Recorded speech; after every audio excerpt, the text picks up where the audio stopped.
pequeno grupo de fiéis, sabe, orando numa congregação super simples na Itália, acabou se misturando com a máfia, agentes da CIA e, a sociedade secreta mais notória da Guerra Fria. É uma mistura que parece roteiro de filme, né? Pois é, pensemos nisso por um segundo. Um espaço que nasceu totalmente focado em promover a liberdade de espírito e o acolhimento, sendo engolido por um submundo de espionagem. E de poder, claro. Exato. E, eventualmente, controle e paranoia. Então, no nosso papo de hoje, nós vamos entrar de cabeça exatamente nessa metamorfose. Que é um tema super pesado, mas muito necessário. Sim, a nossa missão é investigar como comunidades que nascem super vibrantes podem, quando a transparência falha, virar ambiente de abusos espirituais e pensamento conspiratório. E olha, o que eu acho fascinante aqui, e que torna essa análise tão vital para quem nos ouve, é que esses mecanismos de controle que a gente vai discutir ultrapassam as paredes de qualquer templo. Total. A arquitetura do isolamento é universal. Ela pode estar em qualquer lugar. Com certeza. E para guiar essa nossa exploração hoje, a gente vai se basear num trabalho bem revelador da doutora Patrícia Nicandro. O trabalho dela é excelente. Demais, né? Ela é psicopedagoga, doutora em antropologia, e uma das especialidades dela é algo que se chama epistemologia da complexidade. Que é um nome bonito para... É para tentar entender sistemas super intrincados, cheios de camadas ocultas, sabe? E, claro, o desastre que rola quando a gente tenta simplificar demais esses sistemas. Exatamente. A análise dela foi concedida ao projeto Conspire, lá no canal História Pentecostale. E foca bem nessa transição do movimento pentecostal italiano, saindo de pequenos grupos carismáticos e virando mega estruturas institucionais. Então a gente vai destrinchar essa história passo a passo. Porque não é todo dia, né, que sociologia da religião bate de frente com operações secretas e manipulação psicológica. Definitivamente não. E assim, o ponto de partida fundamental dessa pesquisa da doutora Nicandro é desmistificar uma suposição que muita gente tem. Qual? A gente precisa deixar muito claro que não existe uma ligação inerente, natural, entre a fé evangélica em si e teorias da conspiração. Ah, sim, claro. A teologia não é o gatilho aí. Exato, não é a teologia. O verdadeiro terreno fértil para essas dinâmicas meio obscuras é a evolução institucional quando ela é mal administrada e, claro, o peso do segredo. Entendi. É basicamente um estudo de caso sobre o que rola quando uma organização ganha muito poder, cria uma hierarquia super rígida e passa a tratar a transparência como se fosse um risco. E não como um dever com a comunidade, né? Perfeito, é exatamente isso. Bom, e para entender como esse nível de segredo se instalou, a gente tem que voltar nas origens. Porque o movimento pentecostal, ele não chegou na Itália como uma grande corporação multinacional. Não, de jeito nenhum, era bem menor. Lá no início do século XX, ele foi trazido por migrantes italianos bem humildes que estavam voltando de lugares como Chicago, nos Estados Unidos. Era algo incrivelmente orgânico. As congregações eram pequenininhas, o foco era quase que totalmente na experiência direta, né, no batismo no Espírito Santo. Eles tinham um lema que era muito claro, que era nem hierarquia, nem anarquia. O que é um ótimo lema, se a gente pensar bem. É incrível. Eu gosto de comparar muito essa fase inicial, com uma startup de garagem. Ou uma banda indie. Isso, uma banda indie. Não tem lá um departamento de recursos humanos chato. Não tem uma diretoria de terno ditando regras de longe. É pura criatividade, descentralização e uma paixão gigante pelo que eles estão construindo juntos. E assim, essa horizontalidade era sem dúvida a maior força deles. Mas, ironicamente, também era a grande vulnerabilidade, sabe? Como assim? Porque quando uma estrutura é baseada só na confiança mútua ali de um grupo pequeno, ela não tem defesas legais. Ah, tá. Institucionais também não. Exato. Contra pressões externas massivas. E a pressão nesse caso histórico veio do regime fascista do Mussolini. Nossa, pesado. Muito. O Estado italiano via com extrema desconfiança qualquer grupo que eles não pudessem controlar ali do centro, sabe? Então essas pequenas igrejas independentes sofreram perseguições físicas e legais absurdas. Então a prioridade mudou totalmente. Não era mais sobre expandir, fazer missão, era sobrevivência básica. Sobrevivência pura e simples. Mas olha só, o preço dessa sobrevivência acabou mudando o DNA daquele movimento para sempre. Sem volta. Porque a história mostra que em 1947, meio que desesperadas por essa proteção legal, muitas dessas congregações italianas tomaram uma decisão gigante. Elas se filiaram. Elas se filiaram às Assembleias de Deus americanas. E do dia para a noite, aquele modelo super bacana de nem hierarquia, nem anarquia, foi engolido. Foi substituído por uma estrutura super centralizada. A proteção legal até veio, mas abriu as portas para umas influências que os fiéis originais nunca, jamais poderiam imaginar. E esse é o ponto crítico. A filiação foi um momento em que a burocracia meio que tomou o lugar da empatia, sabe? Triste isso. Muito. Ao importar um modelo institucional americano, você introduz uma separação claríssima. De um lado a cúpula, de outro a base. E quando você cria essa hierarquia rígida, a comunicação horizontal morre, né? Morre. As decisões passam a ser tomadas atrás de portas fechadas, e aí chegam para a comunidade como diretrizes que ninguém pode questionar. E é aí que o perigo mora. Total. É nesse espaço invisível, nesse distanciamento da liderança, que o abuso de poder encontra um abrigo perfeito para crescer. Então, e é investigando exatamente quem é que estava atrás dessas portas fechadas em 1947 que a coisa fica, realmente interessante. Vira quase um filme policial. Totalmente, um thriller de espionagem. Porque os homens que facilitaram essa aliança internacional, eles não eram só pastores preocupadíssimos com alma, sabe? Não, longe disso. Tem duas figuras que pulam aos olhos nos arquivos da doutora Nicandro. O pastor Frank Bruno Giolotti e o doutor Henry Ness. Vamos pegar o currículo do Giolotti, por exemplo? Vamos lá. Presta atenção. Ele era maçom do rito escocês, atuava como agente da inteligência americana lá na Itália, tinha ligações confirmadas com a máfia americana e investigações do parlamento depois conectaram o nome dele até o Licio Gelli. E assim, para quem não tem muito esse contexto da história política italiana, esse Licio Gelli foi a figura central da loja maçônica P2, a Propaganda Due. Que não era um clubinho de senhores jogando cartas. Definitivamente não. A P2 operava essencialmente como um estado paralelo. Um governo nas sombras mesmo, envolvendo militares de alta patente, políticos de peso, a máfia, tudo focado em manipular os rumos da Itália durante a Guerra Fria. Surreal! E o parceiro dele nisso tudo, o Dr. Henry Ness, que era do Conselho Internacional para a Liderança Cristã, adivinha? Também estava envolvido até o pescoço. Ele frequentava os mesmos círculos maçônicos, o Ness viajava a Europa inteira promovendo iniciativas anticomunistas e ele tinha conexões nos bastidores até com o Vaticano. E vale lembrar que o Vaticano, sob o comando do Papa Pio XII na época, comprovadamente usava grupos e ordens religiosas como fachada, sabe? Para repassar inteligência ali no pós-Segunda Guerra. É um nível de conspiração tão real que é até difícil de processar. É muita coisa oculta. É muita. E infelizmente o Dr. Ness cometeu suicídio em 1970. Então ele levou muitos dos detalhes práticos dessas operações para o túmulo. Mas a documentação que sobrou, já pinta um quadro super perturbador por si só, né? Exatamente. A gente precisa analisar o mecanismo por trás disso tudo. Por que a CIA, ou a maçonaria, ou a máfia, iam se importar com pequenas igrejas pentecostais italianas? Pois é, parece um alvo tão irrelevante para eles, né? Pareceria, mas a resposta está na geopolítica da época.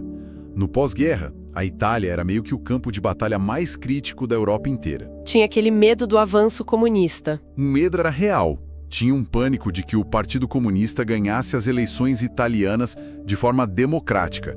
Então a inteligência americana e grupos como a P2 precisavam muito de redes de influência profundas, sabe? Nas bases. Para espalhar propaganda anticomunista. Isso. E para garantir lealdades locais.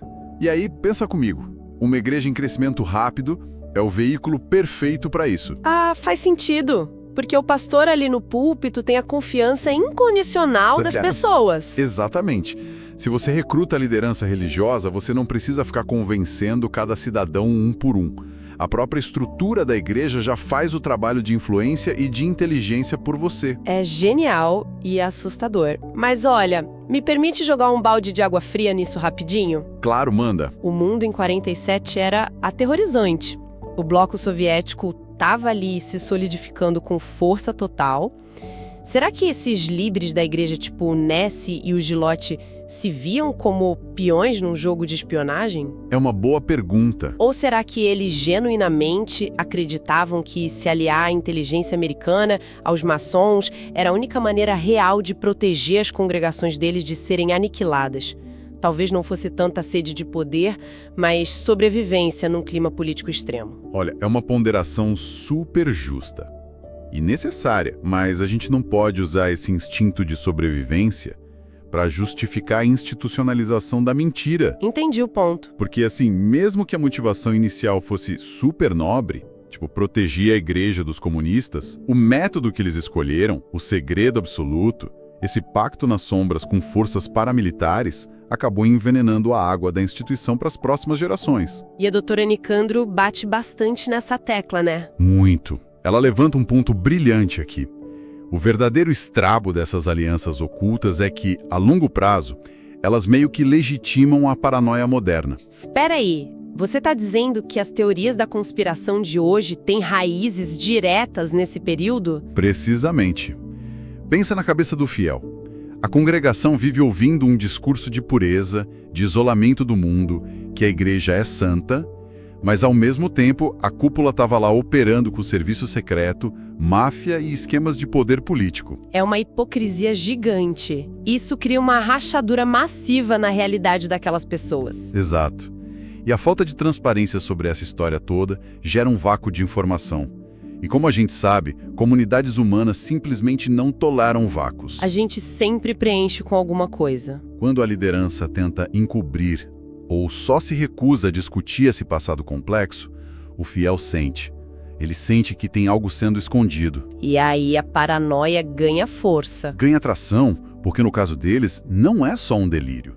As tramas secretas e as infiltrações governamentais realmente aconteceram lá na gênese do movimento. Nossa, verdade. Então a falta da verdade histórica hoje é tipo o combustível perfeito para o pessoal acreditar que a liderança ainda está escondendo uma agenda sinistra? Exatamente isso. E isso nos leva direto ao centro do problema que a doutora Nicandro identifica. Ela usa muito o trabalho de um filósofo, o Edgar Morin. Edgar Morin, sim. Um gigante. Sobre o medo da complexidade. Uma instituição religiosa é um ecossistema bizarramente complexo. Não é só um grupo debatendo teologia ou lendo a Bíblia no fim de semana. De forma alguma, tem camadas sobre camadas. Ela é uma entidade econômica que movimenta grana pesada. Ela é um ator político super influente na região, lida com psicologia de massas, tem obrigações legais, contratos. E o colapso começa exatamente quando a liderança tenta fingir que a instituição é puramente espiritual. Isso, ignorando todas essas outras dimensões reais, né? O Morin argumenta muito isso. A simplificação forçada de algo que é essencialmente complexo sempre leva à tirania. Sempre. Se o líder lá em cima afirma que toda e qualquer tensão dentro da comunidade é puramente uma batalha espiritual entre Deus e o diabo, ele tá matando o debate prático. ele elimina na hora qualquer possibilidade de análise racional. E é bem aí que a hostilidade ao pensamento crítico toma conta do lugar. A pesquisa aponta muito isso. Nessas estruturas que viram mega rígidas, o pensamento crítico deixa de ser visto como algo positivo, uma habilidade humana normal. Ele passa a ser tratado, como um ato de agressão armada contra a igreja. É tratado como traição. Exato! Se um membro lá embaixo percebe uma falha financeira, ou então levanta a mão para perguntar por que a igreja está apoiando tal candidato político, ele não é chamado para tomar um café e conversar. Longe disso. Ele recebe uma sentença. Ele é punido. A resposta padrão é isolar essa pessoa. Ridiculizam ele, excluem das atividades e, o pior, rotulam a pessoa como uma ameaça espiritual. Alguém sendo usado pelo inimigo para destruir a obra de Deus. É cruel. E o que alimenta essa reação defensiva brutal da liderança? Em grande parte tem muito a ver com a própria falha na formação desses líderes. Falta de estudo nessas áreas. Sim. Em muitos desses contextos sectários, a formação de um pastor ou líder foca 100% em teologia e em como gerar devoção emocional no público. Oratória, persuasão. Isso.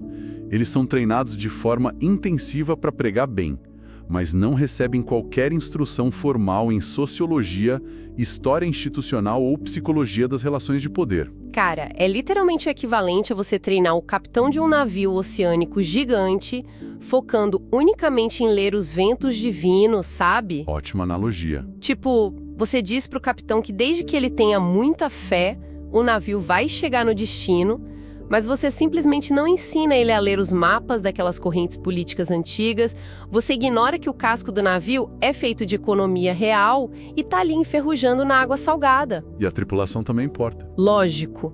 A tripulação de seres humanos no Convés precisa de comida, precisa de descanso, de psicólogo, não só de sermão motivacional o dia inteiro. Aí quando a tempestade de uma crise interna atinge esse navio, o capitão não sabe o que fazer. Ele entra em pânico. A única ferramenta que sobrou para ele é mandar a tripulação orar mais alto, e se alguém apontar o dedo pro buraco que abriu no casco, essa pessoa é jogada ao mar por falta de fé. Nossa, essa imagem ilustra com perfeição a tragédia do pensamento simplificado. É desesperador para quem tá dentro. É. E veja bem, um líder que compreende a tal da epistemologia da complexidade, que estudou ciências sociais, que entende a história com H maiúsculo da própria instituição, ele não treme de medo de um fiel fazendo perguntas difíceis. Ele entende que a dúvida é saudável. Ele enxerga a dúvida como um mecanismo de correção de curso.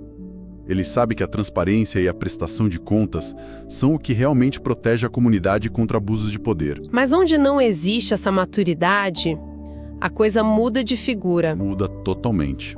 O foco passa a ser inteiramente blindar as fronteiras identitárias do grupo. A lógica vira binária.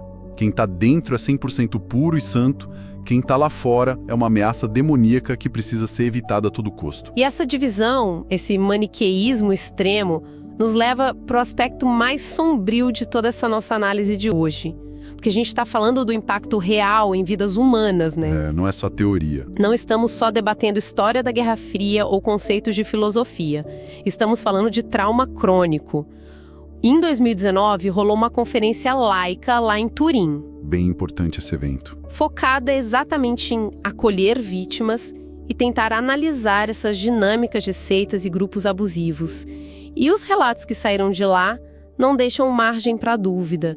A rejeição dessa complexidade vira violência psicológica muito rápido. E vale destacar, o abuso espiritual nesses ambientes raramente é algo sutil. Ele ataca a fundação inteira da vida da pessoa. Como que ele começa, geralmente? As vítimas costumam relatar que o controle começa super disfarçado, sabe?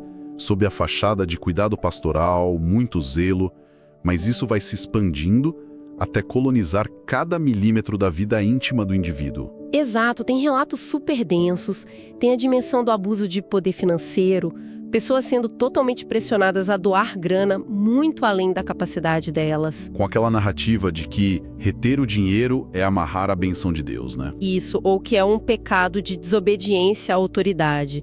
E se alguém pedir, sei lá, um balancete, uma transparência de como esses fundos gigantescos estão sendo gastos, é reprimido na mesma hora como um ato de rebeldia. Sem chance de debate. Mas olha, o que mais me deixou de queixo caído nos relatos lá de Turim é o nível absurdo de controle do cotidiano. A pessoa perde totalmente a autonomia sobre coisas básicas, como ela usa o próprio tempo livre no fim de semana, com quem ela pode ou não casar e casar. A educação dos filhos. Nossa, até como educar os filhos. A instituição meio que invade a sala de estar da família e toma as decisões por eles. E aí a gente tem que se perguntar qual é o mecanismo psicológico que sustenta esse cativeiro todo sem que a pessoa simplesmente pegue a bolsa e vá embora. É, porque parece óbvio de fora, né? Mas de dentro tem a chamada arquitetura do isolamento. Para que esse abuso espiritual todo funcione a longo prazo, a vítima não pode, de jeito nenhum, ter um sistema de validação externo. Ela não pode ter com quem comparar a realidade. Faz todo sentido. É por isso que rola aquela pressão tão aterrorizante, às vezes imposição direta mesmo, para que a pessoa corte todos os laços com quem é de fora. Todo mundo que não compartilha daquela fé rígida tem que ser cortado. Eles rotulam o próprio pai, a mãe, os melhores amigos de infância da pessoa. Chamam de mundanos, de pessoas carnais, ou usam a palavra diabólicos mesmo. A mensagem que passa é: o mundo lá fora odeia você e quer destruir a sua alma. A sua única segurança real está aqui dentro, debaixo das nossas asas. E imagina a carga emocional e a pressão psicológica de viver assim. Deve ser sufocante. Se você é forçado a abandonar sua rede de apoio inteira fora da igreja, às vezes até o seu emprego, depende das conexões lá de dentro. Todos os seus amigos estão lá. Se você discordar do pastor sobre qualquer vírgula, isso significa exílio social absoluto. Você perde 100% do seu mundo numa terça-feira à noite. É uma chantagem existencial. Você tem que escolher entre a sua autonomia de pensamento ou perder todo mundo que você ama. E a doutora Nicandro pontua muito bem que a grande falha estrutural, e isso acontece muito na Itália, mas não só lá, que permite que esse cativeiro dure décadas, é a ausência de mecanismos de proteção. O famoso safeguarding. Isso, o safeguarding. Mas como que isso funciona na prática, assim, no dia a dia de uma instituição? Pensa no estabelecimento de comissões autônomas. A Igreja Anglicana, por exemplo, depois de passar por escândalos terríveis, implementou essas redes independentes. Tipo uma ouvidoria. Mais forte que isso. Se um membro da congregação sofre um abuso espiritual ou se sente coagido, ele tem uma linha direta com investigadores profissionais e conselheiros que não respondem ao pastor local daquela igrejinha. Existe uma separação real de poderes. Ah, entendi. Tem alguém neutro olhando. Mas em muitas mega-estruturas pentecostais italianas, as lideranças resistem com unhas e dentes a qualquer órgão de supervisão externo ou até interno. Eles alegam que isso violaria a soberania espiritual da igreja. O clássico argumento de que o mundo secular não pode julgar os ungidos de Deus. Exato. E adivinha? Aquela velha desculpa da perseguição lá do tempo do Mussolini é ressuscitada toda hora para rejeitar a transparência hoje. Nossa, usam o trauma do passado de escudo para o abuso do presente. Perfeitamente colocado. E sem esse safeguarding, a vítima não tem para quem gritar.